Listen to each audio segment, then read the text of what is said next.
Hello friends, સ્વાગત છે તમારું નીતાબેસ કુકિંગમાં। આજે હું તમારી સાથે શેર કરવાની છું તુરિયા બટેટાનું શાક।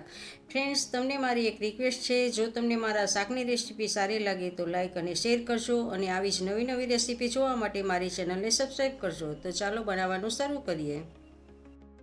તુરિયા બટેટાનું મિક્સ શાક બનાવવાનું છે। તો એ મિક્સ શાક બનાવવા માટે આપણે મીડિયમ સાઇઝનું મીડિયમ સાઇઝનું બટેટું લીધું છે અને મીડિયમ સાઇઝનું તુરિયું લીધું છે। તો આ બંનેને આપણે ઉપરથી છાલ કાઢી લેવાની છે અને કટ કરી લેવાનું છે। તો ચાલો આપણે કટ કરી લઈએ।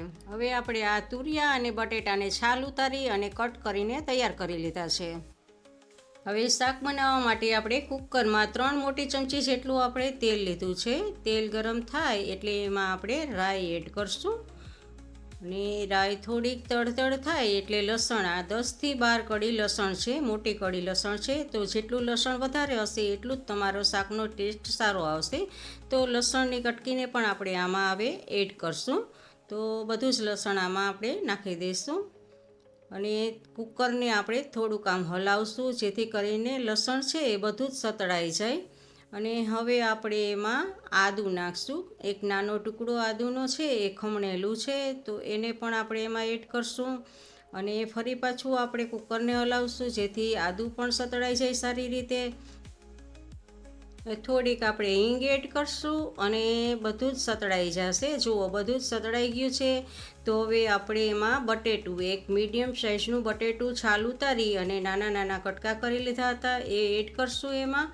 અને બટેટાને સૌથી પહેલાં આપણે બટેટાને જ એમાં સાતળશું, તુરિયું એની જોડે નહીં નાખીએ અને ખાલી બટેટાને જ આવી રીતે આમ આપણે સાતળવાનું છે અને ગેસને આપણે મીડિયમ રાખવાનો છે, એ વાતનું તમારે ખાસ ધ્યાન રાખવાનું છે। અને હવે આપણે એમાં તુરિયાને એડ કરશું। તો તુરિયા પણ આપણા કટ કરેલા છે એ તુરિયાને પણ એમાં આપણે એડ કરશું। બધા જ તુરિયા નાખી દઈશું જુઓ, અને ફરી પાછું આપણે સાતળવાનું છે, આવી રીતે આપણે સાતળી લેશું। હવે એમને મજાને મીડિયમ ગેસ ઉપર આપણે આમને સાતળવાનું છે, કોઈ પણ મસાલા એડ કરવાના નથી, ખાલી સાતળવાનું જ છે થોડીક વાર માટે, અને મીડિયમ ગેસ રાખવો એ ખાસ જરૂરી છે।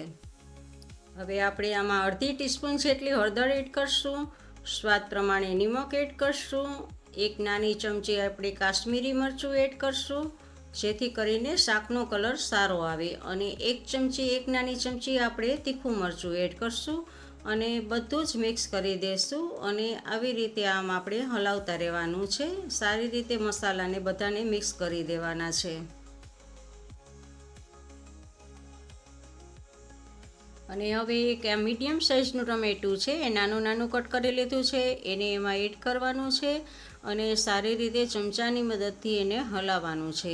ટમેટું ગળી જાય ત્યાં સુધી આપણે આને હલાવતા રહેવાનું છે અને પાણી બિલકુલ આમાં એડ કરવાનું નથી, જ્યાં સુધી ટમેટું ના ગળે ત્યાં સુધી પાણી આમાં નાખવાનું નથી।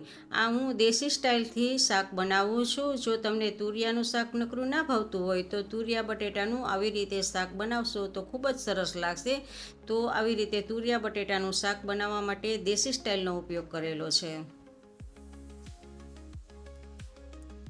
હવે આપણે આમાં ટમેટાં ગળી ગયા છે તો 2 નાની ચમચી જેટલું આપણે ધાણા જીરું પાવડર એડ કરશું અને થોડીક આપણે ખાંડ એડ કરશું। જો તમે ગળાશ ખાતા હો તો ખાંડ એડ કરવાની છે, નહીંતર તમે સ્કીપ કરી શકો છો। અને ફરી પાછું આપણે બધું મિક્સ કરી દેવાનું છે, સારી રીતે મિક્સ કરવાનું છે અને બધું જ મિક્સ થઈ જાય પછી આપણે એમાં પાણી એડ કરવાનું છે। તો પાણી તમારે અડધો કપ જેટલું આમાં પાણી એડ કરવાનું છે, અને જો તમારે રસો વધારે જોતો હોય તો વધારે પણ તમે પાણી એડ કરી શકો છો, એ તમારી ઉપર ડિપેન્ડ કરે છે કે તમારે શાકમાં રસો કેટલો જોઈએ છે। અને હવે કુકરનું ઢાંકણું આપણે બંધ કરી દેવાનું છે અને વિસલ વગાડવાની છે। હવે આની માત્ર આપણે 2 જ વિસલ વગાડશું।